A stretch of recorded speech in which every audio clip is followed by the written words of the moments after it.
तो ये 1 0 0 ऐसे ना लिख के कॉलम में लिखना है, फिर ऐसे इसको आपको ऐसे कॉलम में लिखना है, इसको भी। तो ये ट्रांसपोज मतलब रॉ को कॉलम में चेंज करो, इस रॉ को कॉलम में, इस रॉ को कॉलम में। अब आपने क्या देखा, जो ट्रांसपोज आया ना वापस यही मिल गया है ना, देखो यही आ गया ना। तो यानी जब ए और ए ट्रांसपोज इक्वल है तो ये सिमेट्रिक मैट्रिक्स है।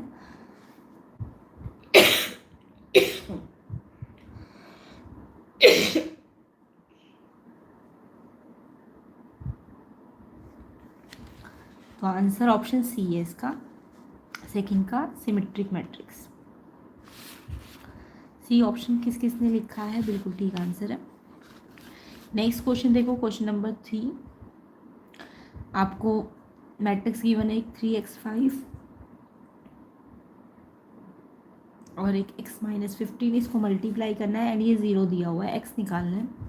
तो मैट्रिक्स की मल्टीप्लाई आपको आती होगी।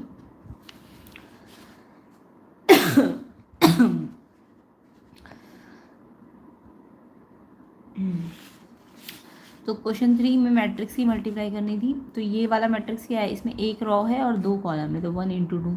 इस वाले मैट्रिक्स में 2 रॉ है और 1 कॉलम है, तो 2 × 1। तो इसका जो रिजल्टेंट मैट्रिक्स होगा वो इसका रॉ और इसका कॉलम यानी 1 × 1 ऑर्डर में आना चाहिए, यानी कि एक ही एलिमेंट आना चाहिए, है ना, ये आपको पता होना चाहिए। अब मल्टीप्लाई कैसे करते हैं मैट्रिक्स की, इसको इस रॉ को इस कॉलम से मल्टीप्लाई करना होता है, इस रॉ को इस कॉलम से। तो पहले 3x को x से मल्टीप्लाई करो तो 3x² हो जाएगा, है ना। इस वाले रॉ को इस कॉलम से करना है, तो 3x को x से किया तो 3x², फिर 5 को 15 से किया तो -5 × -15, और इसको इससे करते हैं, इसको इससे मल्टीप्लाई करते हैं और बीच में प्लस लगाते हैं ना। 3x², 15 5 75, एक माइनस लग गया एंड सॉल्व कर लो। 3x² माइनस है तो प्लस, x² निकालोगे तो 3 डिवाइड में आ गया और कैंसिल हो गया। x² 25 स्क्वायर है ना, तो आपको पता है जब भी स्क्वायर हटेगा तो रूट लगेगा, और रूट का आंसर ना √25 5 होता है, बट रूट है तो प्लस माइनस दोनों में आंसर होगा।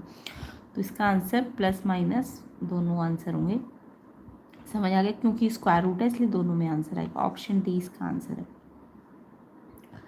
तो ऑप्शन डी थर्ड का आंसर है। किस किस बच्चे ने ऑप्शन डी पे टिक किया है, बिल्कुल ठीक है।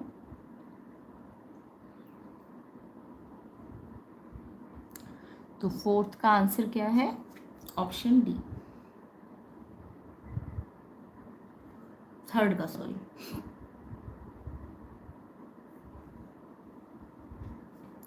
किस किस बच्चे ने डी पे टिक किया है थर्ड का, यानी उन्होंने टिक किया है, ठीक है। नेक्स्ट क्वेश्चन देखो, क्वेश्चन नंबर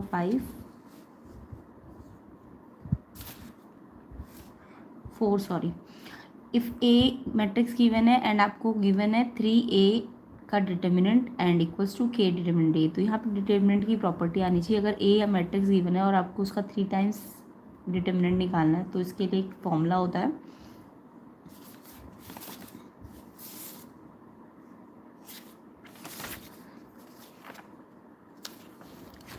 तो देखो, अगर ए मैट्रिक्स है और मुझे इस मैट्रिक्स का पहले 3 टाइम्स करना है एंड देन डिटर्मिनेंट करना है, तो इसके लिए फॉर्मूला क्या होगा, यानी कि कोई भी के ए पे अगर डिटर्मिनेंट है तो के बाहर आ जाएगा, जो भी स्केलर पार्ट है उस पर एन ऑर्डर जो भी है और डिटर्मिनेंट ए, ये वाला फॉर्मूला लगाना था आपको, ठीक है।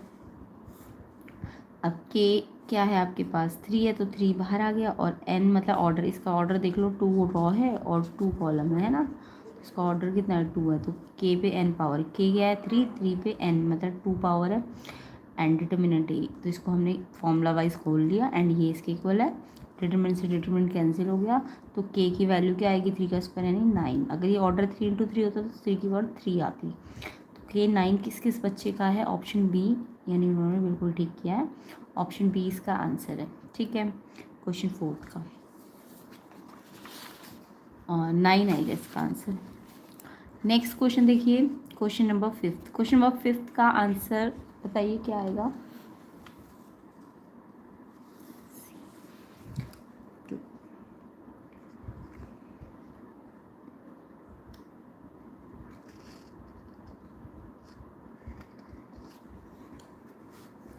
Area of A triangle with vertices given है एंड आपको एरिया गिवन है, द वैल्यू ऑफ के फाइंड करनी है। तो एरिया का हमें फॉर्मूला लगाना है इसमें,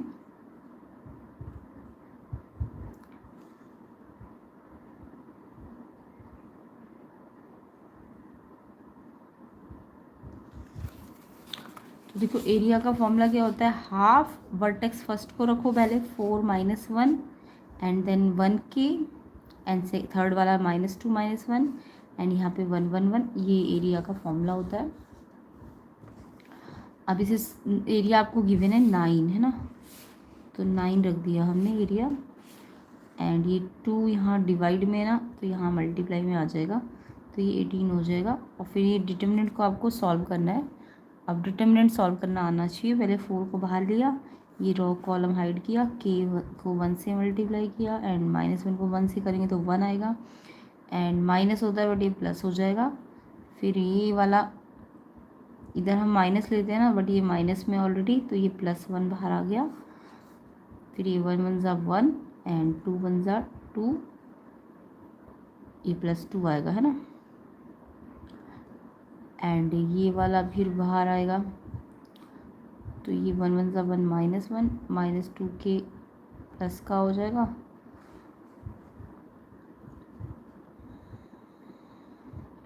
(4k + 4) 3 है, ये 3 1 ज़ा 3 एंड 1 तो एज इट इज़ इससे आ जाएगा।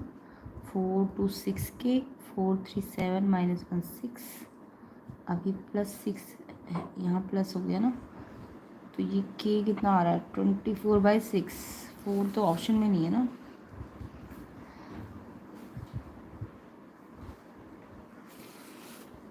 कहाँ पे मिस्टेक हुआ है।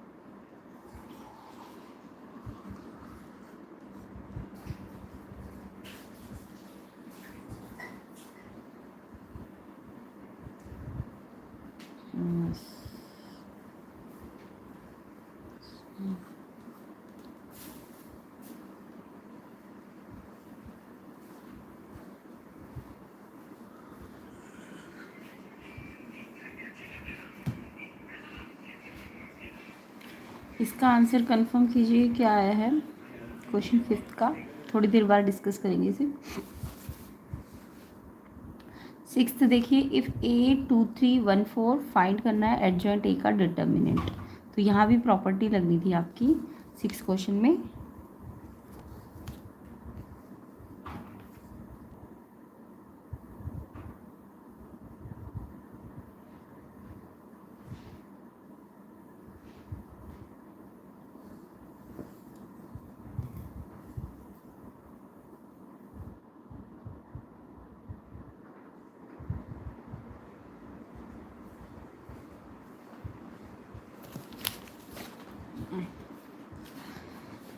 इफ ए मैट्रिक्स गिवन है एडजॉइंट ए का डिटर्मिनेंट,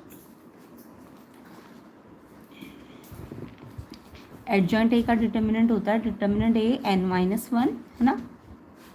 अब डिटर्मिनेंट आप इससे निकाल लो, इस मैट्रिक्स से। ए मैट्रिक्स गिवन है, इसका डिटर्मिनेंट कैसे निकलेगा, 2 4 ज़ा 8, इसको इससे मल्टीप्लाई किया, फिर माइनस, फिर इसको इससे मल्टीप्लाई किया, तो 3 1 ज़ा 3, 5 आएगा डिटर्मिनेंट एंड डिटर्मिनेंट की जगह 5 रख दिया। एन मतलब ऑर्डर क्या है, ये 2 रो 2 कॉलम है ना, तो ये 2 × 2 ऑर्डर है, यानी इसका ऑर्डर 2 है, एन मतलब ऑर्डर होता है, ठीक है।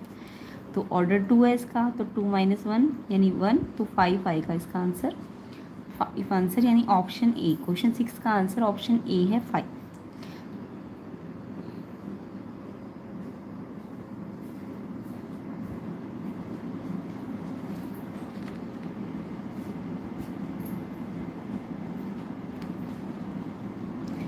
आई होप सबका आंसर ए ऑप्शन आया होगा 6 का। किस किस बच्चे का ऑप्शन ए आया है कमेंट ज़रूर करना। तो यहाँ पे 7th क्वेश्चन करते हैं अब।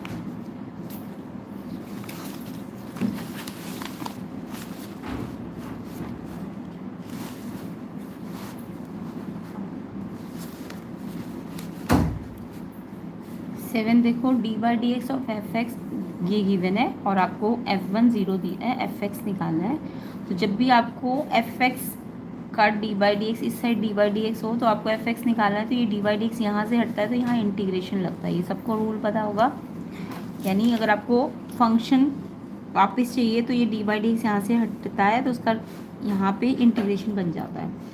तो हमने यहाँ से d/dx को हटाया तो fx मिलेगा हमको इंटीग्रेशन ऑफ दिस, है ना। अब इंटीग्रेशन करना आता होगा, पहले इसका इंटीग्रेशन करेंगे फिर इसका करेंगे। तो पहले 3x² का करो, इसका 3 बाहर, x पे पावर 2 है तो एक पावर बढ़ा दो, 2 है तो 3 और 3 पावर ऊपर तो नीचे भी 3 आएगा, 3 से 3 कट गया। सेम ऐसे ही 3 एज इट इज़, ठीक है। x की पावर 4, देखो ये -3, x की पावर 4 जब ऊपर आएगी तो ये -4 है ना, यहाँ नीचे तो माइनस में है। अब ये -3 तो एज इट इज़, -4 का मतलब x पे -4 में एक पावर बढ़ जाएगी, इंटीग्रेशन हटेगा तो जो ऊपर पावर आएगी वो नीचे आएगी, है ना। अभी -4 + 1 यानी नीचे -3, तो -3 से ये 3 कट जाएगा और x पे -3 आ गया। अब ये x3 है और ये x पे -3 माइनस में है। अच्छा, ये 2 माइनस माइनस तो प्लस हो गया। अब ये -3 फिर से वापस नीचे ले आओ, क्योंकि नेगेटिव पावर है तो इसको नीचे लाना पड़ेगा ना डिनोमिनेटर में, ठीक है। कैलकुलेशन करनी आती होगी। एंड साथ में इंटीग्रेशन है तो c कांस्टेंट भी होगा। तो ये मेरा fx आ गया कुछ इस फॉर्म में। अब fx में मुझे fx मिल गया है लेकिन c नहीं मिला, तो ये तो कन्फर्म्ड है कि ऑप्शन कोई ना कोई या तो ये है या ये है ना, क्योंकि x3 1/x3 तो आ गया है, या तो ये आंसर आएगा या ये। अब ये चेक करना है c आपका -2 है कि 2 है, तो आप इसका यूज़ कर लो f1 = 0 का। तो fx इतना आया, तो इसमें हम x की जगह 1 रखेंगे तो f1 आ जाएगा ना। तो x की जगह 1 रख दो, 1 का क्यूब प्लस 1/1 का क्यूब प्लस c, एंड ये f1 कितना है 0, ठीक है। अब 1 का क्यूब तो 1 होता है, इस 1 का क्यूब भी 1 होगा, तो 1/1 1 प्लस c = 0। 2 है यहाँ पे प्लस के, तो इधर जाके माइनस हो जाएगा, तो c की वैल्यू आपकी -2 आएगी, है ना। अब ये c की वैल्यू वापस आप फंक्शन पे रख देना। तो वीडियो को शेयर कर दो ज़्यादा से ज़्यादा एंड लाइक भी कर दो जल्दी जल्दी, सारे बच्चे ज़्यादा से ज़्यादा लाइक करो ताकि आपको जल्दी जल्दी इनके सोल्यूशंस मिल जाए एंड अदर सेट्स के सोल्यूशन भी मिल जाएंगे। तो लाइक कर दीजिए वीडियो को। तो c की वैल्यू -2 है। अब फंक्शन ये था ना हमारा, तो यहाँ पे हमने x³ 1/x³ को तो ऐसे ही रहने दिया, c की जगह वैल्यू रख दी, और ये ऑप्शन c पे मैच कर रहा है। तो ऑप्शन c क्वेश्चन नंबर 7 का आंसर है। क्वेश्चन 7 का आंसर ऑप्शन सी किस किस बच्चे का आया है, बिल्कुल ठीक है, कमेंट कीजिए।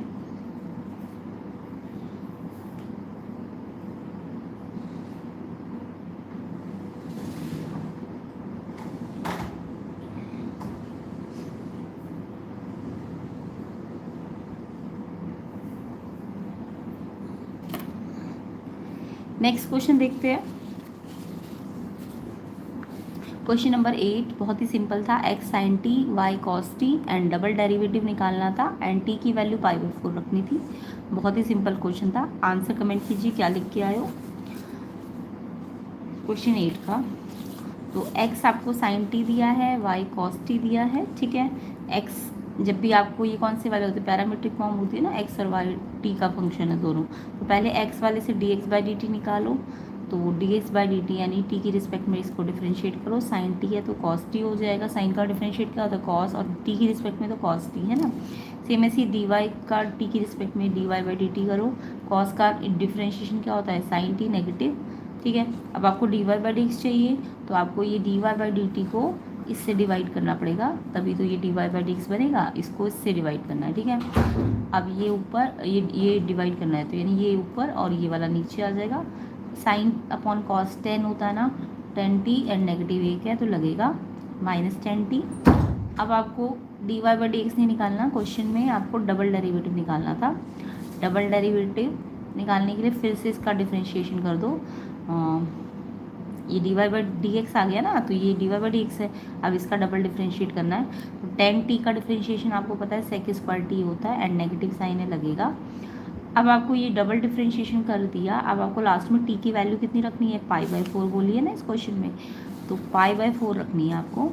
तो जहाँ इसमें t की जगह π/4 रखना है, तो minus as it is sec² π/4। ये माइनस पे स्क्वायर नहीं है, याद रखना, ये माइनस अलग है स्क्वायर अलग है। अगर ओवरऑल स्क्वायर होता तो माइनस हट जाता, बट अभी स्क्वायर सिर्फ सेक पे है, इस पे नहीं है। तो sec² π/4 की वैल्यू sec 45 कितना होता है, cos 45 कितना होता है 1/√2, तो sec 45 कितना होता है √2 हो जाएगा। एंड √2। अच्छा ये माइनस मैं बाहर रखूँगी क्योंकि अभी तो सेक पाई बाई 4 मैं खोल रही हूँ। ये माइनस तो स्क्वायर के अंदर नहीं है, याद रखना, ये माइनस बाहर था, है ना। सेक पाई बाई 4 √2 होता है और उस पर स्क्वायर है, ये माइनस अलग से लिखना है, तो ये -2 आएगा इसका आंसर। किस किस बच्चे का आंसर -2 आया उनका ठीक है इसका आंसर -2, लेकिन ऑप्शन में नहीं है ना। 10 का sec square,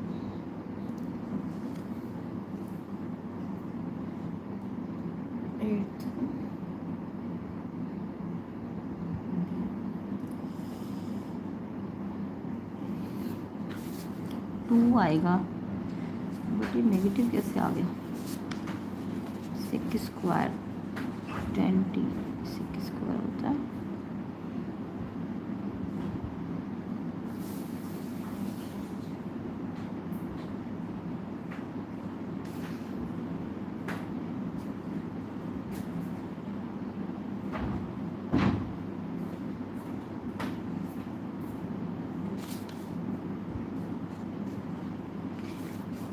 sec pi by 4, सेक 45 8 का टी,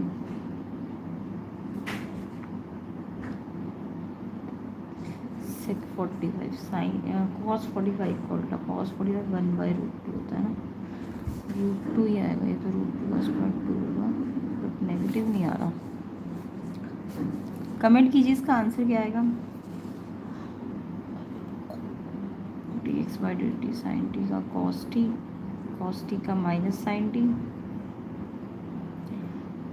ये डिवाइड करेंगे इससे,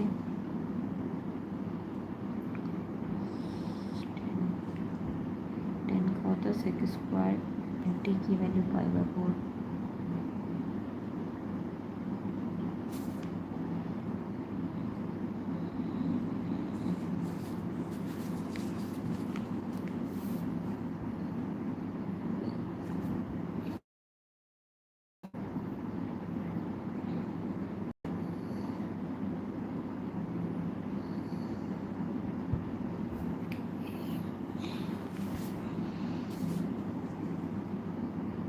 क्वेश्चन में कुछ गड़बड़ लग रही है, कमेंट करना इसका आंसर क्या है।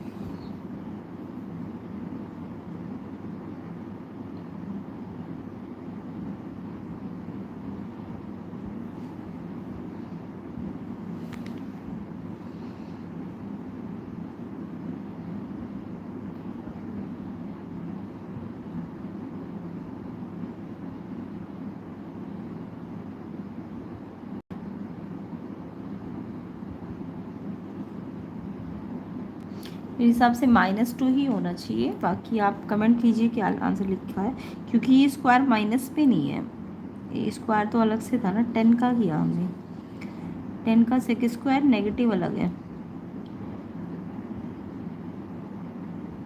और नेगेटिव अलग है तो बाहर आएगा स्पेस √2 के स्क्वायर 2 आना चाहिए, बट यहाँ पे दिया नहीं ऑप्शन कहीं पे भी। नेक्स्ट क्वेश्चन देखिए, question 9, the area bounded by the line y = x, y axis and the line y0 y4। तो यहाँ पे बहुत ही सिंपल है, y = x का ग्राफ बना लो एंड y एक्सिस बोला है and the line y0 y4।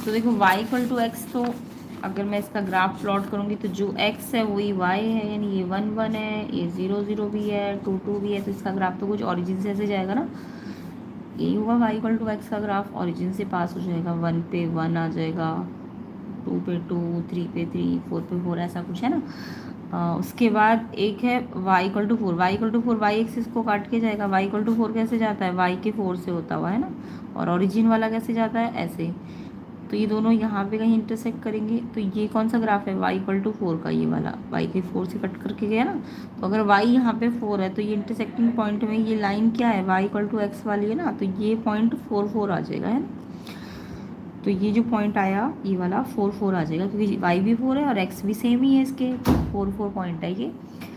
अब यानी कि मेरे पास पॉइंट आ गए, ये 0 0, ये क्या है यहाँ पे x का 0 है, y का 4 है ना, तो ये वाला मेरे को बोला था वाई एक्सिस पे निकालना है। वाई एक्सिस तो ये पूरा है ना, और वाई फोर तीनों को मिला के वाई फोर ये है, ये एक्स इक्वल टू वाई है, एंड ये वाला ही शेडिंग रीजन बन रहा है। तो इसको आप चाहो तो इंटीग्रेशन की हेल्प से भी कर सकते हो, अदरवाइज आप इसे सीधा ये ट्राइंगल का एरिया निकाल लो। Half into base into height, half base क्या है इसका, यहाँ से यहाँ तक बेस कितना है 4 है ना, और हाइट भी इसकी देखो ये एक्स भी 4 ही है इसका, तो 4 बेस है और हाइट भी 4 है, 2 से कट गया, 2 पे 2 4 सा 8 स्क्वायर यूनिट। बी ऑप्शन इसका आंसर है। अदरवाइज आप इंटीग्रेशन भी ले सकते थे। इसको वाई के एक्सिस पे निकालना है ना, तो एक्स डी वाई करना था इसका, एक्स की जगह वाई डी वाई, 0 से 4, एक्स वाई ही तो है ना, तो एक्स की जगह वाई रख दिया, डी वाई, वाई का किया तो y2/2 एंड लिमिट ले ली 0 से 4, वाई की वैल्यू रख दी 4 का स्क्वायर 16, 2 तो 8 आ जाएगा। चाहे आप इंटीग्रेशन से कर लो, अदरवाइज ऐसे भी डायरेक्ट कर सकते थे। ऑप्शन बी इसका करेक्ट आंसर है। आई होप सबका आंसर डी ऑप्शन आया है। कमेंट कीजिए सारे बच्चे।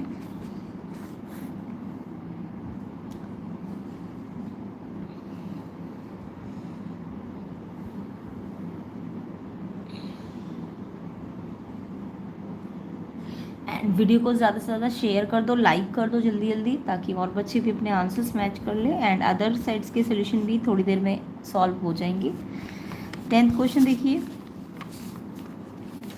10th क्वेश्चन है the maximum value of Z आपको ऑब्जेक्टिव फंक्शन गिवन है एंड कंस्टेंट भी दिया हुआ है आपको इसका, एंड इस कंस्टेंट से पहले आप ग्राफ बना लेना। तो इसका ग्राफ तो बहुत ही सिंपल निकल ही जाएगा, x प्लस वाई का। अगर एक्स वाई का ग्राफ बनाऊँ इस कंस्टेंट का, तो x 0 रखने पे y कितना आ गया 1 है ना, ऐसे y 0 रखा तो x कितना आ जाएगा 1। ग्राफ को यहाँ पे मेरे को मिल गया, एक तो 0 1 और एक 1 0, यानी कि ये ग्राफ कुछ ऐसे जाएगा। ये 0 1 का मतलब y एक्सिस को काटेगा और 1 0 का मतलब x को 1 पे काटेगा, है ना। तो ऐसे अब मेरे पास 3 पॉइंट आ गए इस ग्राफ के।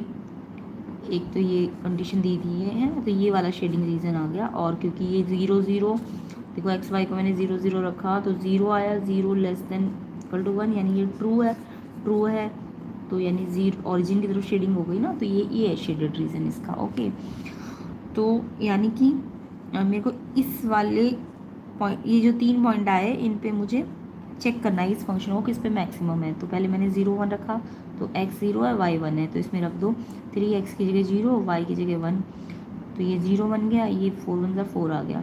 ऐसे 1 0 रखा तो 3 आया, 0 0 रखा तो 0 आएगा। तो मैक्सिमम पूछा है तो 4 है ना मैक्सिमम, किस पे इस पॉइंट पे, तो 4 है इसका मैक्सिमम, है ना। किस किस बच्चे का आंसर 4 आया है, ऑप्शन बी बिल्कुल ठीक है, ऑप्शन बी इसका आंसर है 10th का, ऑप्शन बी ठीक है।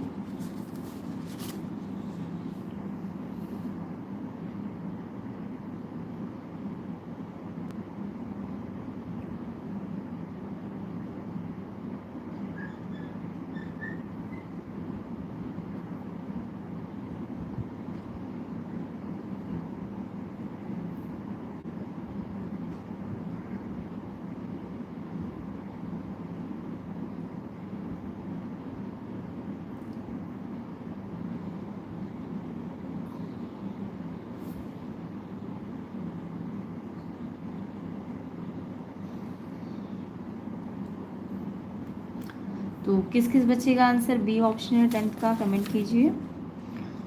तो 10th का बी है, 9th का हमारा 8 स्क्वायर यूनिट आया है ना। आगे देखते हैं क्वेश्चंस। वीडियो को शेयर कीजिए, लाइक कीजिए ज़्यादा से ज़्यादा, एंड चैनल में नए हो तो चैनल को सब्सक्राइब भी कर लेना, एंड अदर सेट्स के सोल्यूशन भी आपको मिल जाएंगे। 11th क्वेश्चन देखिए, ये आपका हिंदी मीडियम के क्वेश्चन है, एंड चलिए 11th क्वेश्चन देखिए। एलपीपी में कॉर्नर पॉइंट फिजिबल रीजन के आपको दे रखे हैं, ये कॉर्नर पॉइंट्स है 3 है ना, एंड ये ऑब्जेक्टिव फंक्शन भी गिवन है आपको। उसके बाद आपको बोला है कि ए एंड बी के लिए कंडीशन निकालो ताकि मिनिमम हो, जेड मिनिमम किस किस पॉइंट पे, 3 पॉइंट में से जेड मिनिमम आपका इस पे और इस पे आ रहा है, इन 2 पॉइंट्स पे। तो मेरे को मिनिमम इस पे भी और इस पे भी है, तो पहले मैं मिनिमम इस ऑब्जेक्टिव फंक्शन पे पहले इस पॉइंट को रखूँगी, दोनों पॉइंट्स को, एंड देन इक्वल कर दूँगी क्योंकि दोनों पे मिनिमम बोला है ना। तो मेरा objective function z equal to a x plus b y है। अब दोनों पे मिनिमम है इन दोनों पॉइंट्स पे, तो 3 0 रख लो पहले इस पे। ये x है, ये y होता है ना, ये x होता है, ये y होता है, तो x की जगह मैंने 3 रखा, a as it is. y की जगह क्या रखेंगे 0, b 0। तो यहाँ से इसको सॉल्व किया, 3 इंटू ए 3a, एंड ये तो 0 बन जाएगा ना, 0 इंटू मल्टीप्लाई करोगे तो 0 आ जाएगा, तो ये 3a आ जाएगा। ऐसे ही दूसरा मिनिमम पॉइंट क्या है 1 1, तो इसको भी 1 1 को इसमें रखो, इस वाले ऑब्जेक्टिव में। x की जगह रखना है, ये x है ये y है, x की जगह 1 रखा, फिर a as it is, y की जगह भी 1 रखा, b एज इट इज़, तो a into 1 a and b into 1 b, तो a प्लस b आ गया। अब ये भी मिनिमम है और ये भी मिनिमम है, क्योंकि दोनों मिनिमम है, तो ये मान लो फर्स्ट है, ये सेकंड है, तो फर्स्ट एंड सेकंड क्या हो जाएंगे इक्वल हो जाएंगे ना, तो ये पूरा इसके इक्वल हो जाएगा। अब यहाँ से कंडीशन निकाल लेना, a प्लस बी किसके इक्वल आ गया 3a के, है ना। अब ये b तो यहीं रहेगा, ये a को वहाँ भेज दो, तो ये प्लस का है तो माइनस हो गया, तो 3a माइनस a करोगे तो 2a आ जाएगा। b 2a कहीं पे है कंडीशन में, b नहीं, a के लिए कंडीशन है ना सारी, तो a को आप यहीं रखो, 2 को यहाँ मल्टीप्लाई से डिवाइड में भेज दो, तो a आपका b का हाफ आ रहा है। तो a b का हाफ किस में है, a b का हाफ देखो ये b वाले ऑप्शन में है, तो ऑप्शन b इसका आंसर है, ऑप्शन b। तो 11th का आंसर ऑप्शन बी, जिस बच्चे ने लिखा है ना बिल्कुल करेक्ट करके आए हो। कमेंट करो सारे बच्चे कि किस किस ने ऑप्शन बी पे टिक किया है, एंड वीडियो को शेयर करो, लाइक करो, लाइक नहीं कर रहे हो जल्दी जल्दी लाइक कर दो सारे बच्चे।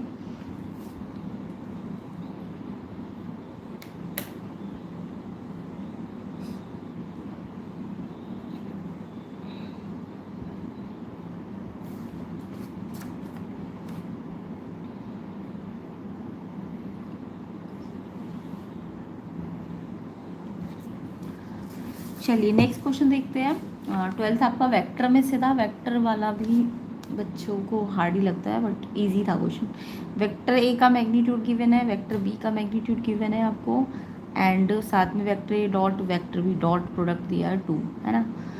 तो आपको निकालना है ए प्लस बी वेक्टर का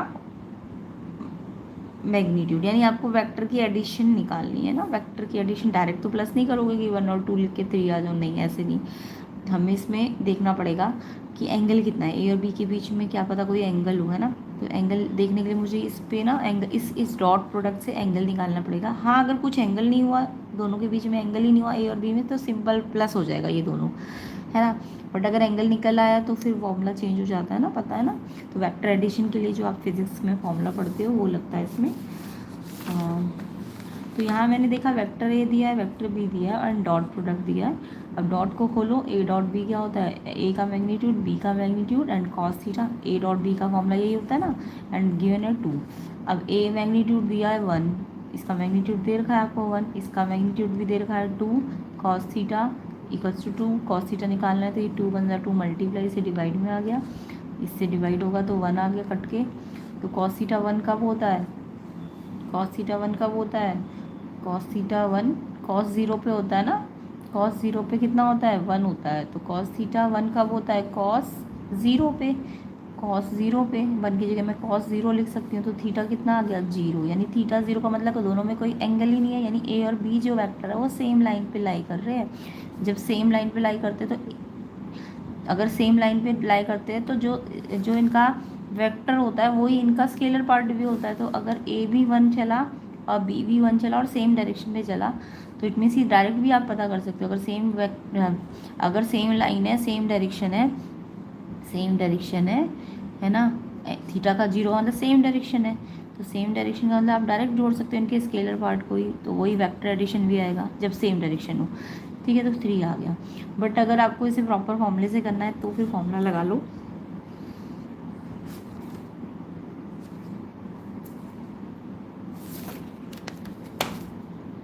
फिर आपको फॉर्मूला आना चाहिए जो आप फिजिक्स में पढ़ते हो कि ए प्लस बी का मैग्नीट्यूड निकालना है, तो अगर एंगल हो उनके बीच में कुछ, तो ये प्रॉपर फॉर्मूला होता है उसके लिए, ए स्क्वायर प्लस बी स्क्वायर, ए अगर ए और बी वेक्टर को ऐड करना है, वेक्टर एडिशन का ये फॉर्मूला होता है ए का स्क्वायर यानी इसके मैग्नीट्यूड का स्क्वायर, बी के मैग्नीट्यूड का स्क्वायर, टू मैग्नीट्यूड, यहाँ मैग्नीट्यूड लेते हैं, ठीक है, two magnitude a b cos theta. अब ए कितना था, 1 था, 1 का स्क्वायर 1, बी कितना 2, 2 का स्क्वायर 4, 2 ए बी 2, ये 1 है, ये 2 है, तो 2 2 जा 4, और ये तो कॉस 0 बन रहा था ना, कॉस 0 कितना था 1 था ना, ये तो 1 हो गया ना, कॉस थीटा 1 आया था ना आपका, तो ये 2 2 जा 4 आ जाएगा, यानी ये 4 4 8 1 9, तो 9 का स्क्वायर तो 3 आ जाएगा। ऐसे भी कर लो चाहे आप, है ना, जब आपको कॉस मतलब वहाँ तो मैंने सीधा ट्रिक ही लगा दी कि मुझे दिखा थीटा 0 यानी इनके बीच में कोई लाइन ही नहीं है, तो सेम डायरेक्शन का मतलब जो इनका वेक्टर एडिशन है वो स्केलर एडिशन होता है, यहाँ मैंने डायरेक्ट ट्रिक से कर दिया। बट आप चाहो तो ये फॉर्मूला लगा दो, इसमें ए कितना है मैग्नीट्यूड ए 1, बी कितना 2, 2 का स्क्वायर 4, एंड ये ए बी ये 1 है, ये 2 है, तो 2 2 जा 4 हो गया ना, एंड कॉस थीटा भी मैंने निकाला था कितना आया था 1, तो डायरेक्ट इसकी जगह 1 रख दिया, और इसे सॉल्व करके √9 मतलब 3, तो आप ऐसे भी कर सकते हो इसको। तो इसका आंसर 3 है, ऑप्शन बी इसका आंसर है। तो ये बी ऑप्शन किस किस बच्चे ने किया है, बिल्कुल ठीक है इसका आंसर, जिन जिन बच्चे ने बी ऑप्शन पे टिक किया है। कमेंट कीजिए जल्दी जल्दी एंड वीडियो को लाइक कर दीजिए ज़्यादा से ज़्यादा। आगे के क्वेश्चंस करेंगे इसके बाद।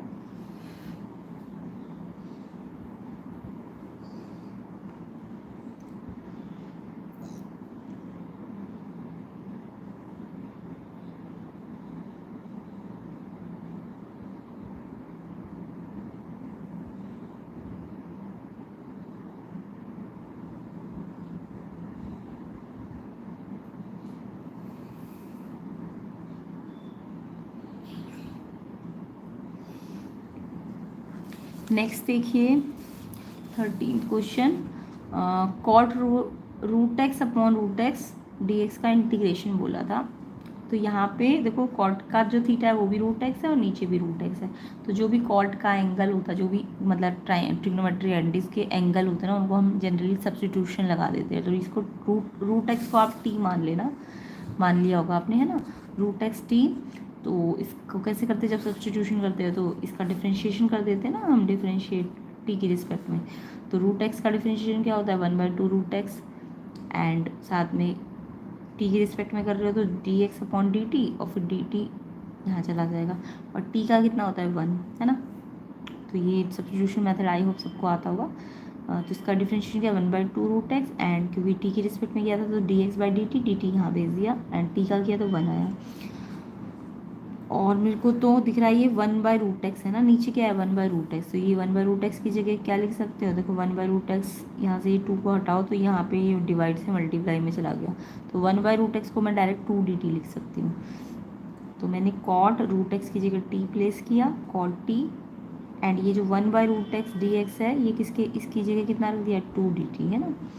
अब ये 2 तो बाहर ले लिया, cot t dt, cot t का इंटीग्रेशन करो डी टी के रिस्पेक्ट में तो लॉग साइन टी होता है। कॉट का डिफरेंशिएशन क्या होता है, ये 2 तो बाहर भेज दिया यानी ये आ गया, कॉट टी डी टी बचा तो लॉग साइन टी होगा, एंड साथ में कांस्टेंट होगा। अब टी को फिर से क्या माना था अपने रूट एक्स, तो टी की जगह रूट एक्स रख दो, 2 log sine root x plus सी।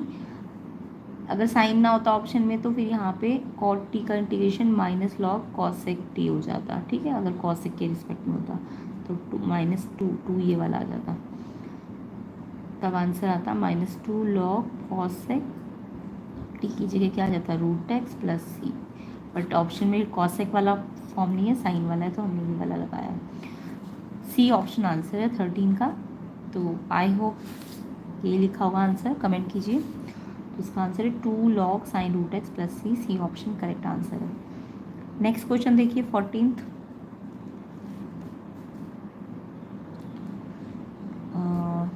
ये सेट 1 में भी आया हुआ ये question. If the rate of change of volume of sphere twice है rate change of radius, surface area of sphere निकालना है। तो कंडीशन क्या है, वॉल्यूम का जो रेट चेंज है स्फेयर का वो रेट चेंज ऑफ रेडियस का ट्वाइस है। तो पहले कंडीशन देखो लगानी है हमें,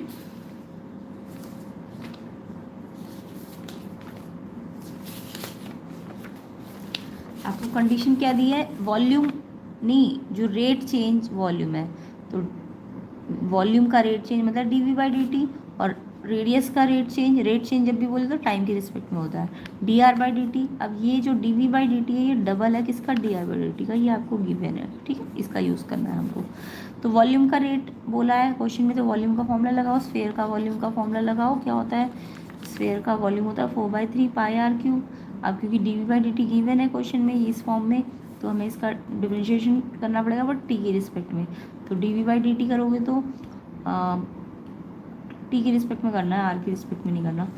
तो पहले तो ये पावर को यहाँ डिफरेंशिएशन में क्या होता है, ये जो पावर होती है आगे आ जाएगी 4/3, तो एज इट इज़ ये 3 इससे मल्टीप्लाई हो गया एंड इस पर एक पावर कम हो गई, पाई कांस्टेंट है, आर कांस्टेंट मतलब आर कांस्टेंट तो नहीं है बट क्योंकि आर की फॉर्म में भी दिया है ना, तो हमने इस आर को भी क्या करना है, टी के रिस्पेक्ट में डिफरेंशिएट करना है, चेन रूल, क्योंकि मुझे टाइम के रिस्पेक्ट में करना था ना, तो आर का पावर तो कम हुआ बट इसका फिर से डिफरेंशिएशन हो गया d r by d t. अब आपको d v by d t की जगह क्या यूज़ करना था, ये 2 d r by d t and ये एज इट इज़ पूरा 3 से 3 कट गया था, ये कट गया, मल्टीप्लाई है, ये भी मल्टीप्लाई है। अब ये देखो ऑलरेडी सरफेस एरिया का ही तो फॉर्मूला है स्फीयर का, है ना, तो ये 4 पाई आर स्क्वायर क्या होता है सरफेस एरिया, तो ये कितना आ गया आपका 2, तो 2 स्क्वायर यूनिट आंसर था ऑप्शन बी। ऑप्शन बी इसका आंसर है 14 का 2 स्क्वायर यूनिट, ठीक है, तो ऑप्शन बी करेक्ट आंसर है। आई होप सबका यही आया होगा, कमेंट कीजिए सारे बच्चे।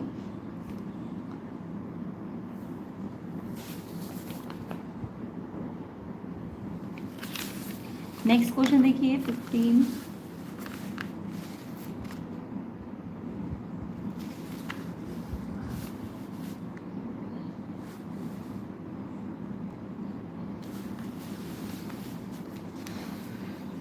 है if m and n are the degree and order of the differential equation this then the value of m plus n। बहुत सिंपल क्वेश्चन था ये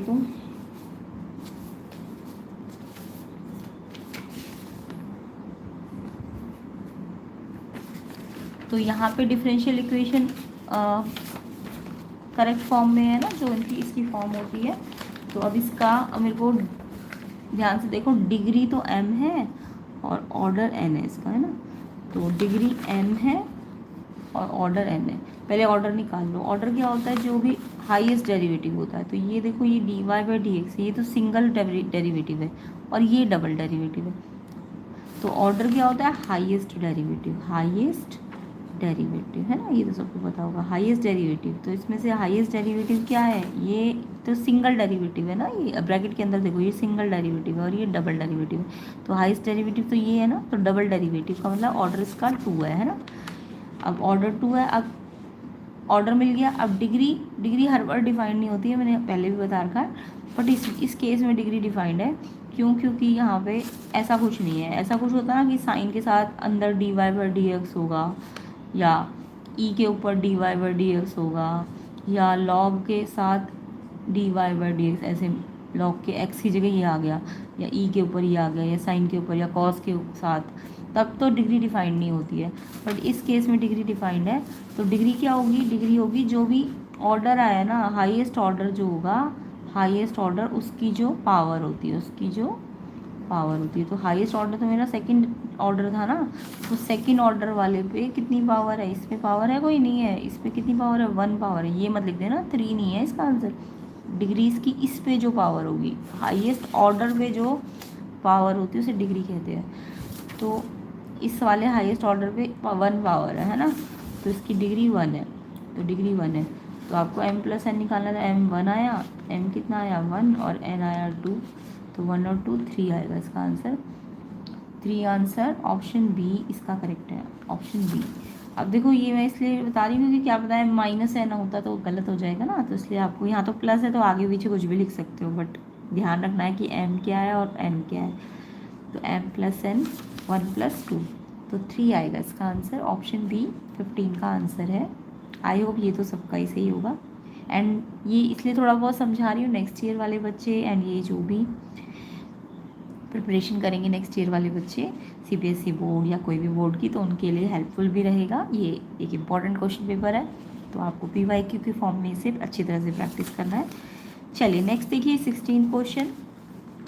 अ coin is toss 3 times, the probability of getting at least 2 heads is. एक coin जिसको 3 time toss किया तो at least 2 head लाने की probability निकालनी है। वैसे तो आप इसे 3 टाइम्स कॉइन का आपको आउटकम बनाना ही आता होगा, आप डायरेक्ट भी कर सकते हो। जैसे 3 वाला क्या होता है, H H H H H T, फिर एच टी एच और एच टी टी, है ना। ऐसी T T T T H T T H T H T और टी एच एच। तो एटलीस्ट 2 का मतलब 2 भी हो सकते हैं, 3 भी हो सकते हैं। तो 2, ये भी 2 वाला है और 3 वाला भी। और तो नहीं है ना कहीं पे भी 2 एच, नहीं ये भी है ना। At least 2 heads.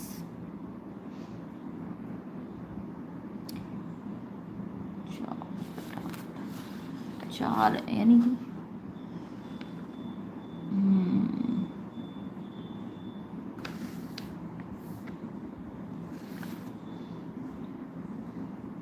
यानी 3 वाला भी है ना ये।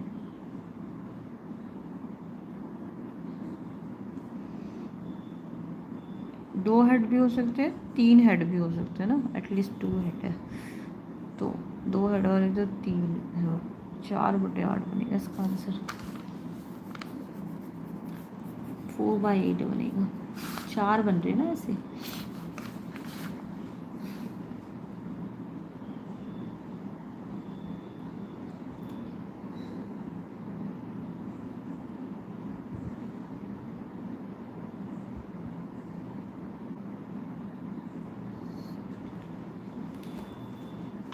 हाफ हाफ आएगा इसका आंसर।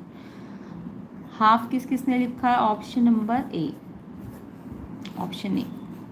ये तो डायरेक्ट इसी तरीके से कर सकते थे आप।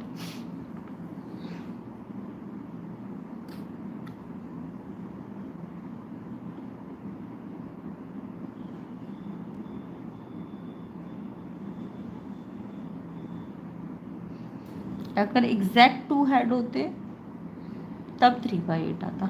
अगर यहाँ एटलीस्ट नहीं होता ना, 2 हेड होता तब 3/8 होता। अभी एटलीस्ट बोला तो यानी 2 भी हो सकते, 3 भी हो सकते। तो यानी कि 2 वाले तो 3 थे और 3 वाला 1 है, तो ये 4 हो गए ना, यानी कि और टोटल 8 है। तो ये 1/2 आएगा इसका answer. Option A correct answer है। नेक्स्ट देखो, 3/8 तब आता जब एटलीस्ट नहीं होता, 2 हेड होता, ठीक है, तब 3/8 आता। अभी एटलीस्ट है तो 2 भी हो सकता है, 3 भी हो सकता है, इसलिए हाफ है इसका आंसर।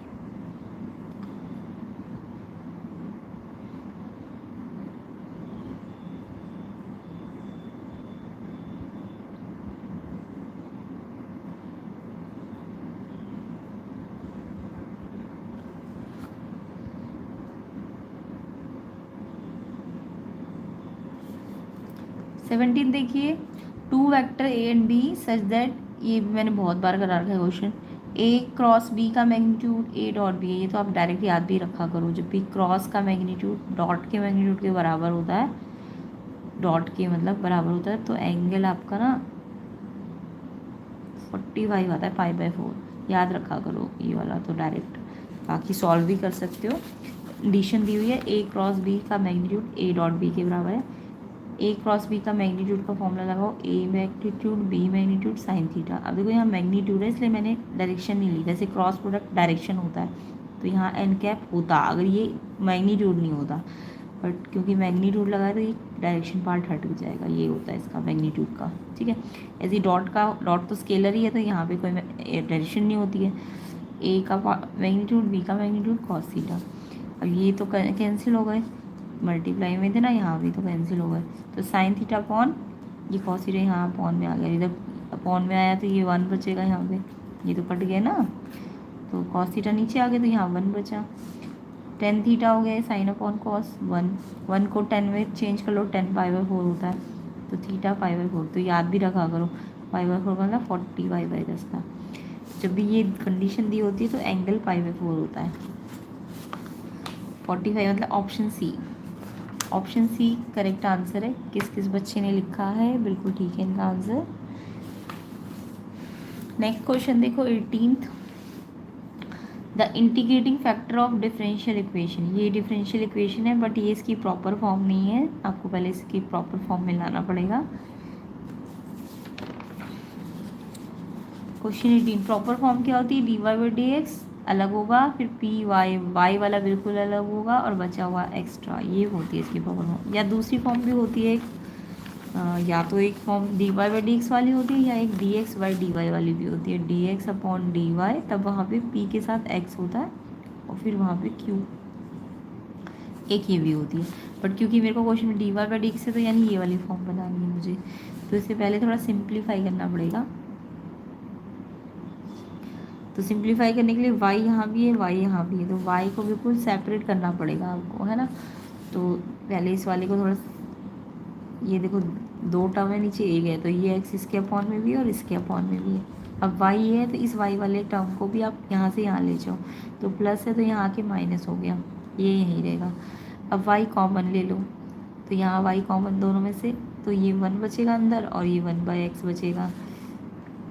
ठीक है, अब ये फॉर्म बन गई dy by d x, y ये p हो जाएगा एंड ये q, तो p मिल गया ये और q मिल गया ये, है ना ये। अब इंटीग्रेटिंग फैक्टर क्या होता है, e की पावर इंटीग्रेशन p dx, ये इंटीग्रेटिंग फैक्टर होता है। e यही रहेगा, इंटीग्रेशन p कितना है मेरा, p मेरा 1 माइनस 1/x है एंड dx के रिस्पेक्ट में से इंटीग्रेट करना है। तो दो टर्म्स है तो पहले 1 का इंटीग्रेशन करो फिर 1/x का, तो 1 का इंटीग्रेशन x होगा और 1/x का इंटीग्रेशन log x होता है, बीच में माइनस है। अब ये देखो e की पावर में दो पावर है, माइनस में है, तो जब माइनस पावर माइनस में होती है तो इसे कैसे लिख सकते हो, पहले वाली पावर और माइनस में है ना, तो ये वाली पावर, ये फॉर्मूला सबको आता है ना।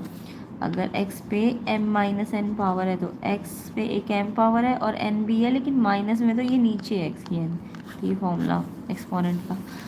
तो e पे x पावर फिर माइनस है तो अपॉन लग गया e पे log x। अब ई एक्स तो ऐसे ही रहेगा, ई लॉग एक्स, जब भी ई और लॉग एक्स दूसरे के साथ होते हैं ऊपर नीचे तो ये हट जाते हैं, तो एक्स आ जाएगा, तो ई एक्स अपॉन एक्स आ जाएगा। डी ऑप्शन आंसर है इसका, ई एक्स अपॉन एक्स किस किस बच्चे का आया है 18 का, कमेंट कीजिए सारे बच्चे कि ई एक्स अपॉन एक्स आया है हमारा। तो आई होप समझ भी आ गया होगा, ये पहले इसकी फॉर्म बनानी थी आपको, तो सिंप्लीफिकेशन करना था। एंड ई के साथ लॉग जब भी एक्सपोनेंट में होता है तो ई और लॉग हट जाते हैं, एक्स आ जाएगा, है ना। ये आंसर है इसका। नेक्स्ट क्वेश्चन देखते हैं 19।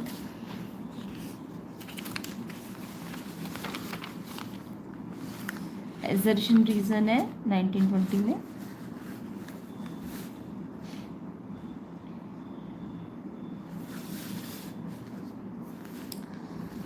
तो चार ऑप्शंस है आपके पास, है ना। एजर्शन देखो 19 का, F x greatest integer x है, एफ एक्स क्या है, ग्रेटेस्ट इंटीजर, ये ग्रेटेस्ट इंटीजर का ब्रैकेट होता है, और एक्स रियल है एंड इन्होंने बोला जो ग्रेटेस्ट इंटीजर है not differentiable at x equal to 2। तो आपने पढ़ा होगा ग्रेटेस्ट इंटीजर फंक्शन जो होते हैं ना वो कंटिन्यूस भी नहीं होते और डिफरेंशिएबल भी नहीं होते हैं। जैसे अगर मैं बात करूँ मॉड्यूलस फंक्शंस की तो वो कॉन्टीन्यूस होते हैं बट वो डिफरेंशिएबल नहीं होते हैं। मॉड्यूलस फंक्शन आपके, मॉड्यूलस मतलब मॉड्यूलस कैसे होता है जिस पे ऐसे साइन होता है ना, मॉड्यूलस जो होते हैं वो कॉन्टीन्यूस होते हैं बट नॉट, ये होते हैं कॉन्टीन्यूस बट डिफरेंशिएबल नहीं होते, याद रखना। मतलब ये x है ना, तो x इक्वल टू 0 पे अगर मैं इसे डिफरेंशिएबिलिटी चेक करूँ तो ये डिफरेंशिएबल नहीं होते हैं मॉड्यूलस वाले। और जो ग्रेटेस्ट इंटीजर फंक्शन होते हैं ना वो ना तो कॉन्टीन्यूस होते हैं ना तो कॉन्टीन्यूस होते हैं, और रूल है अगर कॉन्टीन्यूस ही नहीं है कोई चीज़ तो वो डिफरेंशिएबल तो पक्का होगी ही नहीं।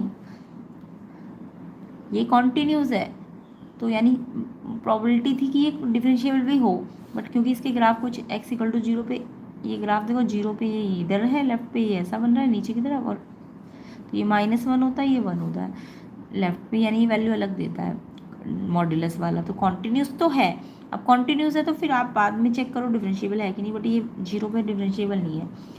बट जो ग्रेटेस्ट इंटीजर फंक्शन है ना ये ब्रेक होते रहते हैं, तो 2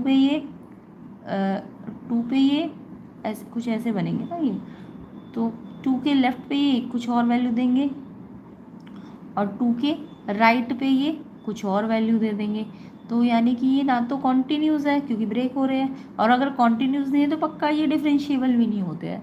अगर कोई चीज़ कॉन्टीन्यूस नहीं है तो वो डिफरेंशिएबल तो बिल्कुल नहीं होगी, याद रखना, ठीक है। तो सबसे पहले डिफरेंशिएबल होने के लिए कॉन्टीन्यूस का होना ज़रूरी होता है। तो यहाँ पे इन्होंने सही लिखा है बिल्कुल कि ये डिफरेंशिएबल नहीं है, बिल्कुल सही है, दर्शन आपका बिल्कुल ठीक है। अब इन्होंने रीज़न में दे दिया था greatest integral function not continuous at any integral value, कि वो किसी भी इंटीग्रल वैल्यू पे, यस इंटीग्रल मतलब या तो 1 पे या 2 पे या -1 पे या 0 पे, यहाँ पे ये ब्रेक हो जाते हैं। तो ये किसी भी इंटीग्रल वैल्यू पे, इंटीग्रल मतलब 1 2 3 जो भी इंटीजर्स होते हैं, तो इंटीग्रल वैल्यू पे ये कॉन्टीन्यूस नहीं होते। वही मैंने आपको बताया कि ये ब्रेक होते रहते हैं। 2 पे ये लेफ्ट पे कुछ और दे रहा होगा, राइट पे ये कुछ और दे रहा होगा, तो ये क्या होते रहते हैं, इनके ग्राफ कुछ ऐसे ब्रेक करके बनते रहते हैं। ये ग्राफ आपने पढ़े होंगे 11th क्लास में। तो ये ऐसे 2 पे मान लो ये लेफ्ट पे यहाँ पे होगा और राइट पे कुछ और वैल्यू दे रहा होगा, तो ना तो ये कॉन्टीन्यूस है और कॉन्टीन्यूस नहीं है तो डिफरेंशिएबल भी नहीं है। यही बोल रहा है कि ये कॉन्टीन्यूस नहीं होते और यही रीज़न है, इसलिए ये डिफरेंशिएबल भी नहीं है। तो रीज़न बिल्कुल ठीक भी है और रीज़न से पता भी चल रहा है कि क्यों नहीं था ये डिफरेंशिएबल, क्योंकि ये कॉन्टीन्यूस ही नहीं था। तो असर्शन रीज़न ठीक भी है और एक्सप्लेनेशन भी दे रहा है रीज़न कि ये क्यों नहीं है डिफरेंशिएबल, क्योंकि ये कॉन्टीन्यूस नहीं है। तो यानी ये एजर्शन रीज़न ट्रू भी है और रीज़न एक्सप्लेन भी दे रहा है। तो ए ऑप्शन था इसका आंसर।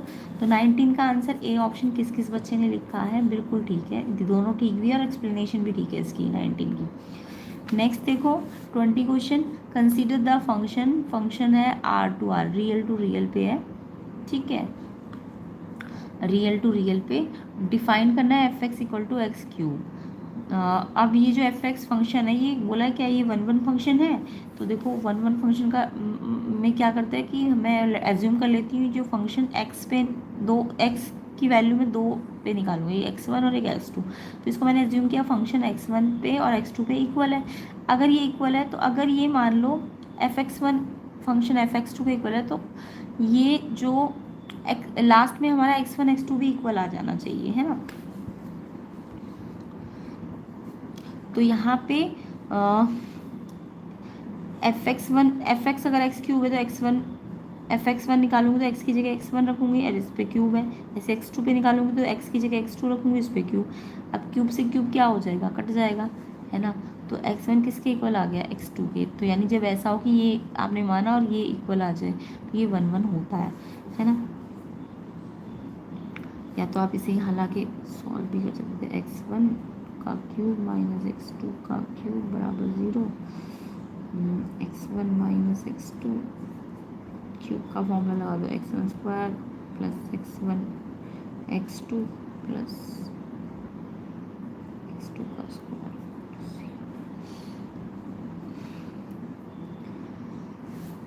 ये रियल है ना,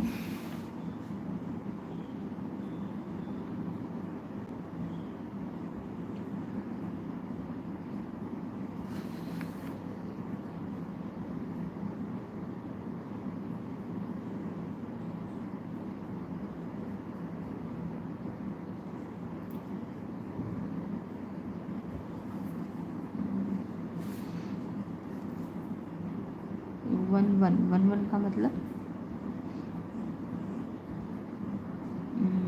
बाई इंजेक्टिव होता है ना 1 1। यस, तो ये चीज़ तो 0 से बड़ी होगी, है ना, पॉजिटिव है। तो पॉजिटिव है तो x1 माइनस x2 क्या होगा, 0 होगा। तो यहाँ से भी x1 x2 के बराबर है। तो एजर्शन ठीक है आपका, एजर्शन ठीक है कि ये 1 1 तो है, क्योंकि ये वाली जब ये इसके इक्वल हो तो ये भी इसके इक्वल आता है। तो चाहे आप सिंप्लीफाई करके भी देखो, क्योंकि ये पॉजिटिव आ जाएगा तो यानी ये 0 होगा, है ना।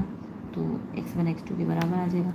तो यानी कि एजर्शन ठीक है। रीज़न बोल रहा है कि ये 1 1 फंक्शन है इफ़ कोडोमेन रेंज के इक्वल हो। तो ये 1 1 फंक्शन की कंडीशन थोड़ी ना होती कोडोमेन रेंज के इक्वल, ये तो ऑन टू फंक्शन की डेफिनेशन होती है कि जब अगर कोडोमेन रेंज के बराबर आ रहा है तो वो ऑन टू होता है। तो ये तो गलत बोल रहा है ना, रीज़न गलत बोल रहा है। 1 1 के लिए ये कंडीशन नहीं लगती, ये ऑन टू फंक्शन के लिए लगती है। तो इसलिए ये रीज़न गलत है, एजर्शन सही है, रीज़न गलत है। एजर्शन सही है, रीज़न गलत है, सी ऑप्शन है इसका आंसर। तो 20 का आंसर आपका ऑप्शन सी है। तो 20 का सी ऑप्शन है एंड 19 का ए ऑप्शन है। किस किस बच्चे ने ये किया है, बिल्कुल करेक्ट है। कमेंट करके बताना सारे बच्चे कि हमने ये आंसर लिखा है। तो इसका हम सेक्शन बी थोड़ी देर में करेंगे, सेक्शन बी और सी, ठीक है। तो वीडियो को ज़्यादा से ज़्यादा शेयर कर देना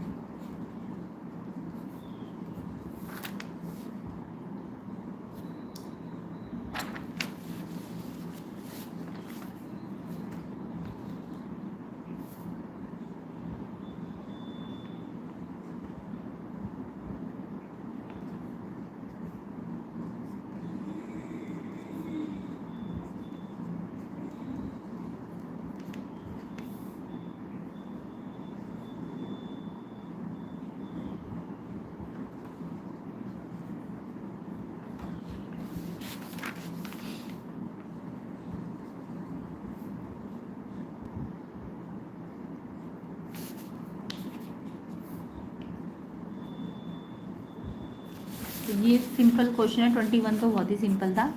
आपको गिवन क्या है, e y x plus one one है ना, ये गिवन है e y x plus one one, ये आपको गिवन था। अब आपको इसका d y by d x निकालना था और आंसर भी आपके पास था, तो कुछ खास नहीं करना था, इसमें डिफ्रेंशिएट करना था एक्स के रिस्पेक्ट में। तो ये प्रोडक्ट रूल लगेगा, ये पहला फंक्शन ये दूसरा फंक्शन, तो पहला फंक्शन मल्टीप्लाई दूसरा फंक्शन कैसे करते हैं, इसको प्रोडक्ट रूल कैसे करते हैं, यू का derivative v as it is, v का डेरिवेटिव यू, ये होता है ना प्रोडक्ट का फॉर्मूला। तो पहले इसको पहले फंक्शन को वैसे तो आप पहले का पहले ले लो चाहे बाद में ले लो, मैंने पहले को एज इट इज़ रखा, इसका डिफ्रेंशिएशन कर दिया क्योंकि प्लस है ना, तो चाहे आप पहले इसे कर लो फिर इसे, तो इसको एज इट इज़ रखा, इसका डिफ्रेंशिएट किया तो एक्स का डिफ्रेंशिएशन वन, वन का तो जीरो हो गया। फिर इसको एज इट इज़ रखा, प्रोडक्ट रूल आता है ना सबको, इसको एज इट इज़ रखा, तो इसका करूँगी ई वाई का तो ई वाई आएगा, ई का तो ई वही होता है, बट क्योंकि इसके पास एक्स नहीं है, ई वाई है, तो एक्स के रिस्पेक्ट में करूँगी तो इस वाई का चेन रूल से d y by d x हो जाएगा, एंड वन का डिफ्रेंशिएशन करूँगी तो जीरो हो जाएगा। अब आपको ये निकालना है ना d y by d x. अच्छा देखो, ये वैल्यू हमें दी हुई थी क्वेश्चन में, कितनी दी हुई थी, इसमें यहाँ पे अब हम substitution x plus one e y, ये आपको दे रखा है, कितना दे रखा है, वन, तो ये गिवन है ना, तो इसकी जगह हमने कितना रख दिया, वन रख दिया, and d y by d x equal to zero. अब ये d y by d x निकालना, तो ये वाली टर्म को यहीं रहने, तो ई वाई यहाँ प्लस हो रहा है, यहाँ जाके भेजोगे तो माइनस ई वाई, ये तो प्रूव करना है आपको, है ना, तो प्रूव हो जाएगा, ऐसे करना था इसको प्रूव। एंड इसका आंसर मुझे बताओ, प्रिंसिपल वैल्यू कितनी आ रही है इसकी, कॉस इनवर्स माइनस हाफ की plus two sine inverse half की, तो इसे वैसे ही एक्स वाले तरीके से आप कर सकते हो, ये माइनस हाफ है, लेकिन ये सेकेंड क्वाड्रेंट पे जाएगा। हाफ कब होता है, 30 पे कि 60 पे, 60 पे, पाई बाई 3, तो ये आएगा आपका माइनस में ना, तो पाई माइनस पाई बाई 3 आ जाएगा ये, और 2 साइन इनवर्स हाफ, हाफ होता है 30 पे, 30 का मतलब पाई बाई 6, इसे वैसे ही करो, कॉस इनवर्स माइनस हाफ को वाई मान लो, जैसे दिखाया था अभी थोड़ी देर पहले, है ना, फिर ये वाई कॉस, ये वहाँ चला जाएगा माइनस हाफ, फिर ये माइनस कॉस हाफ का वो होता है 60 डिग्री पे, यानी पाई बाई 3 पे, कॉस 60 पे हाफ होता है ना। अब ये सेकेंड क्वाड्रेंट से चेंज कर दो, cos pi minus pi by 3 equal to cos y, pi minus pi by 3 मतलब 2 pi by 3 equal to cos y, तो वाई आ गया 2 पाई बाई 3, ठीक है, वैसे ही मैंने डायरेक्ट कर दिया है 2 पाई बाई 3, एंड ये इस ऐसे सॉल्व करोगे तो ये पाई बाई 6 आ जाएगा, क्योंकि आपका जो माइनस पाई बाई 3 है ना, वो प्रिंसिपल ब्रांच पे नहीं आता, इसकी प्रिंसिपल ब्रांच होती है 0 से पाई, तो आपको ऐसा क्वाड्रेंट पे चेंज करना होगा कि प्रिंसिपल ब्रांच पे आए, एंड इसकी प्रिंसिपल ब्रांच तो क्या होती है, माइनस पाई से प्लस पाई है, minus pi by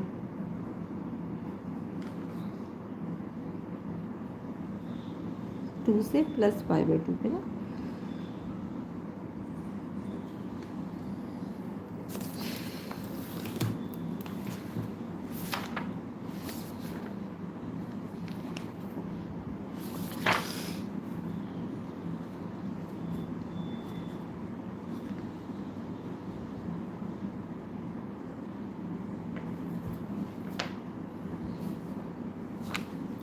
minus pi by 2 से प्लस पाई बाई 2 पे, ये होती है इसकी, तो ये तो ऑलरेडी अपनी प्रिंसिपल ब्रांच पे आ रहा है पाई बाई 6, ये नहीं आ रहा था क्योंकि ये माइनस पाई बाई 3 था, अब तो इसलिए मैंने इसे क्वाड्रेंट वाइज चेंज किया है, एंड ये कट गया 2 3 पाई by 3 LCM 2 pi plus pi 3 पाई, 3 से 3 कट गया, पाई आएगा इसका आंसर, क्वेश्चन नंबर 22 है ये, 22 का आंसर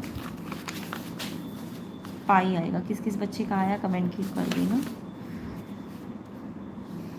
बाकी ये भी प्रूफ था, आइडेंटिटी लगानी थी आपको, सब्स्टिट्यूशन वगैरह करना था इसमें, तो आई होप हो ही गया होगा। नेक्स्ट क्लास में मैं इसके प्रूफ वाले सारे क्वेश्चंस करा दूँगी, नेक्स्ट इसका जो सेकेंड पार्ट बनेगा तो उसमें ये प्रूव हो जाएगा।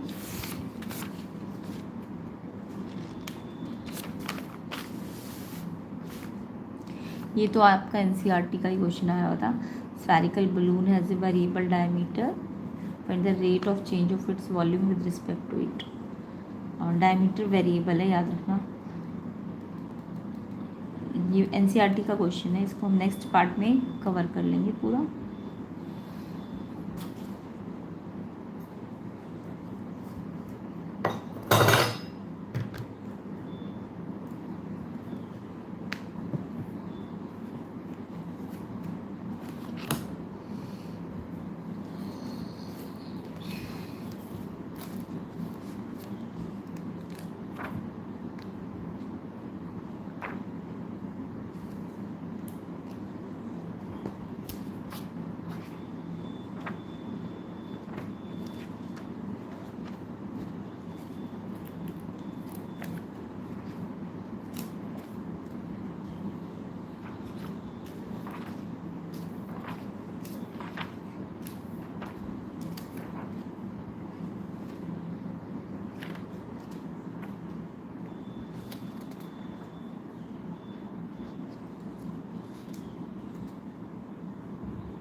वैसे ये एनसीईआरटी का ये मैंने कर दिया इससे। क्वेश्चन 23 स्फेयर है, उसका डायमीटर वेरिएबल है, यानी टाइम पे डिपेंड कर रहा है, टी पे, है ना। तो डायमीटर रेडियस का डबल होता है, तो रेडियस हाफ होती है ना, हाफ ऑफ डायमीटर। तो डायमीटर अगर आपको 2/3 भी है, 2/3 2+1 है ना यहाँ पे। तो फॉर्मूला लगाओ, क्या होता है वॉल्यूम 4/3 पाई r³, यही होता है फॉर्मूला। तो ये आपका 2/3 है ना, तो इसका आधा कर दो तो ये 1/3 हो जाएगा।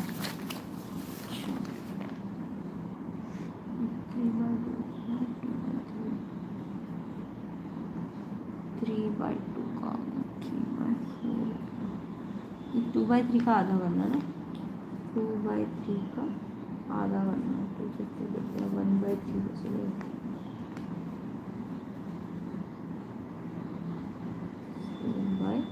7/3 है 9।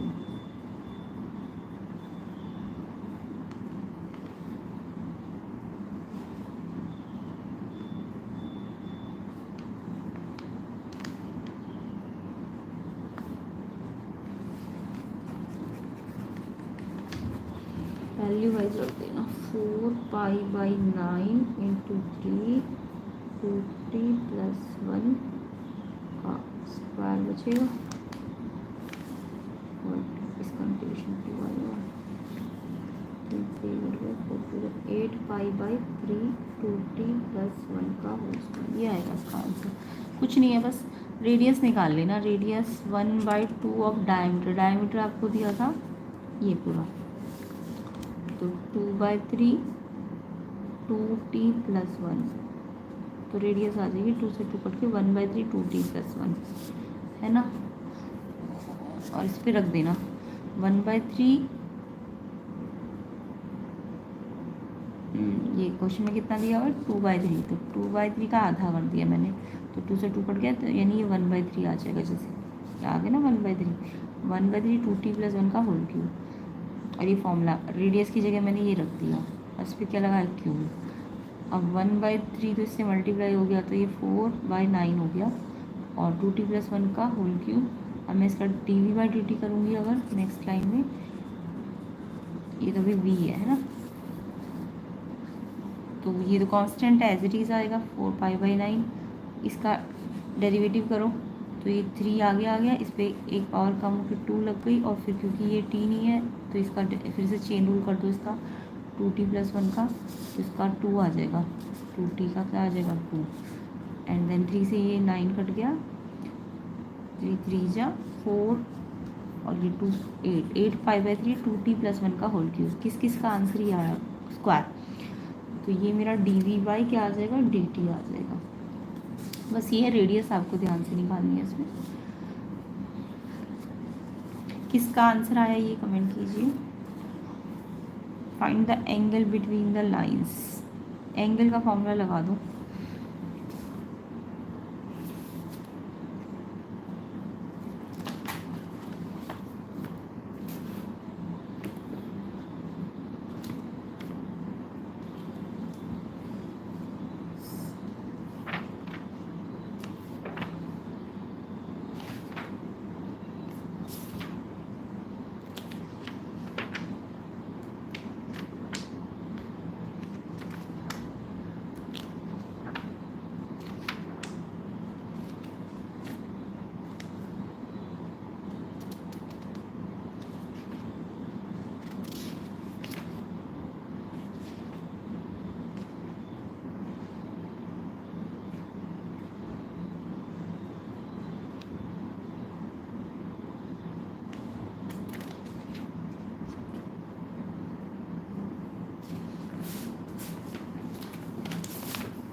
क्वेश्चन 24 देखिए, एंगल बिटवीन द लाइन का फॉर्मूला लगाना था आपको वेक्टर में। ये होता है b1 b2 dot product,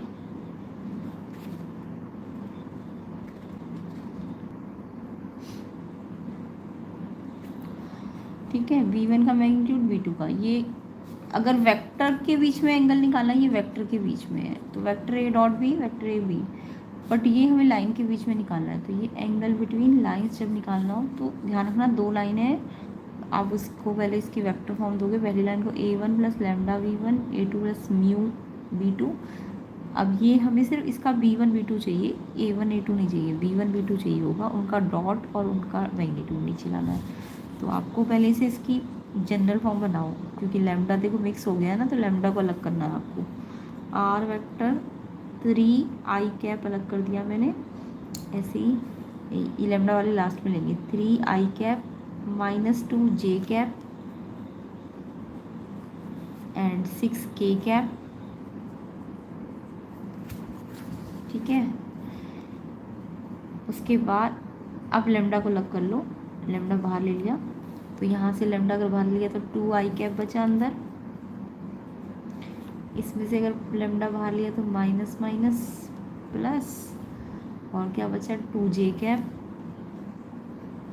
and इसमें से लैम्डा बाहर है तो 2k कैप प्लस का। तो ये मेरा b1 है ना, एंड ये तो ऑलरेडी अपनी करेक्ट फॉर्म में ही है, इसे तो ऐसे लिख लो 2j cap minus 5k cap plus mu, इसका तो म्यू ऑलरेडी सेपरेट हो रखा है ना। तो पहले वाले लाइन को हमें इसकी जो जनरल फॉर्म होती है ये वाली, इसमें लाना था। अब ये b1 है और ये b2 है। b1 क्या है इसमें, ये a1 है, ये b2 है, तो b1 है 2i cap plus 2j cap plus 2k cap, and b2 है आपका ये वाला 6i cap plus 3j cap plus 2k cap. अब इस फॉर्मूले में रखना था आपको। कॉस थीटा b1 क्या है 2i cap plus 2j cap plus 2k cap का डॉट लेना है किसके साथ, 6i cap plus 3j cap plus 2k cap के साथ, और नीचे मैग्नीट्यूड तो आता ही होगा 2 का स्क्वायर 2 का स्क्वायर 2 का स्क्वायर। इसका मैग्नीट्यूड में सिर्फ स्केलर का स्क्वायर कर दो, ऐसे इसके मैग्नीट्यूड में 6 का स्क्वायर 3 का स्क्वायर 2 का स्क्वायर, और डॉट आता होगा 2 को पहले 6 से मल्टीप्लाई किया 2 6 12, फिर 2 को 3 से किया 2 3, जे वाले को जे वाले से 6, के वाले को के वाले से 2 2 4, एंड फिर प्लस कर देते हैं 2 का स्क्वायर 4 4 4, कितना हो गया 12 √12 2√3, एंड ये 6 का स्क्वायर 36 9 45 और 4 49 का 7 आ जाएगा। 6 22 14 2 से कट गया, ये आएगा इसका कॉस थीटा। तो अब आप सिंप्लीफाई देख लेना ऐसे ही किया है कि नहीं, कुछ गड़बड़ हो सकती है क्या तो।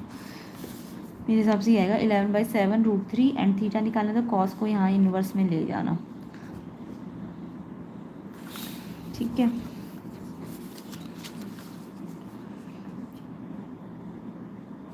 तो ये 2i 2j 2, और ये है हमारा 6 प्लस 3j प्लस 2k, 2 6 है 12, 2 2 3 है 6, 2 6 है 12, 2 3 है 6, 2 2 जा 4, 6 4 10 और 12 22, एंड ये 4 4 4 12 12 2 4 3 12, यानी 2√3, और ये हो गया 9 4 13 और 36, हाँ ठीक है।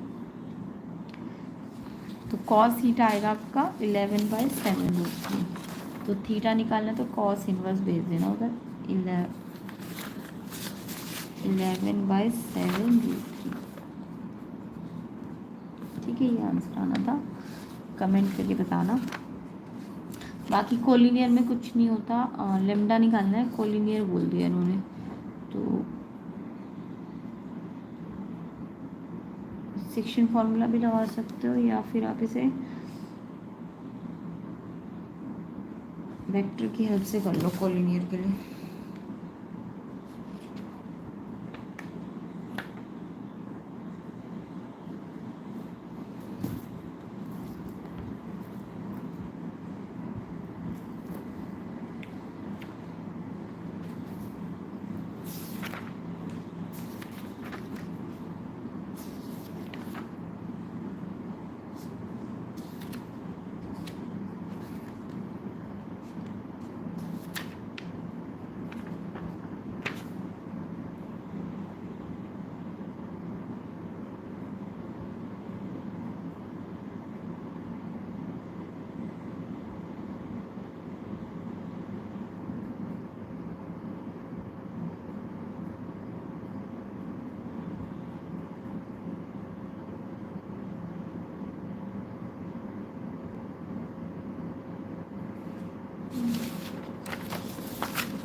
क्वेश्चन 25 को कर लेते हैं।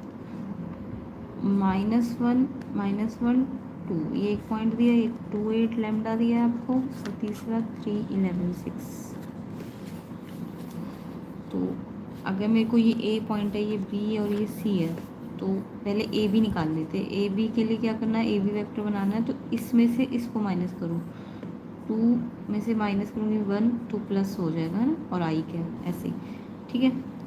यानी पोजीशन वेक्टर बी में से पोजीशन वेक्टर ए को माइनस करना, याद रखना, समझ आया। ए बी निकालना है तो बी में से ए को माइनस करना। तो इसमें से इसको माइनस करो, 2 माइनस करोगे तो प्लस हो जाएगा।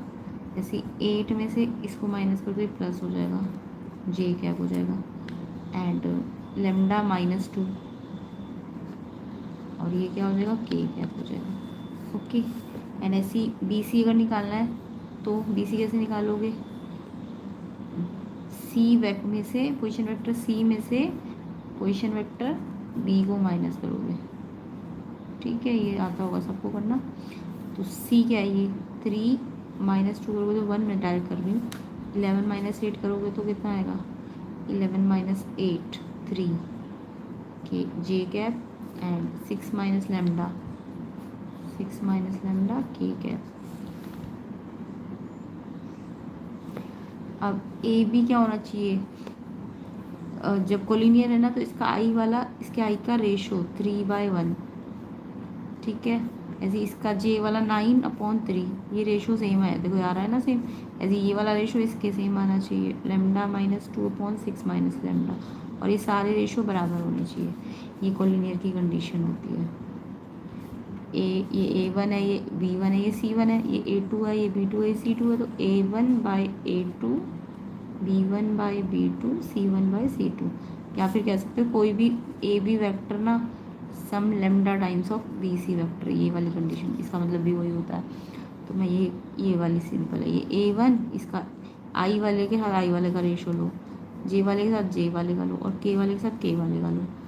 अब इसे सॉल्व कर लो, या तो इसको इसके इक्वल कर लो या इसको इसके, सेम ही है। ये तो 3 आ रहा है ना, तो इस लेमडा -2/6 माइनस लेमडा को 3 के इक्वल करो, क्रॉस मल्टीप्लाई कर लो। ये तो 1 से हुआ तो लेमडा -2, ये 3 से हुआ, 3 से 18 -3 लेमडा। अब ये 3 लेमडा वहाँ जाएगा तो 4 लेमडा, एंड ये 2 यहाँ आएगा तो 20 लेमडा आ गया 5 आएगा इसका। तो किस किस बच्चे का आंसर लेमडा 5 आया है, करेक्ट है।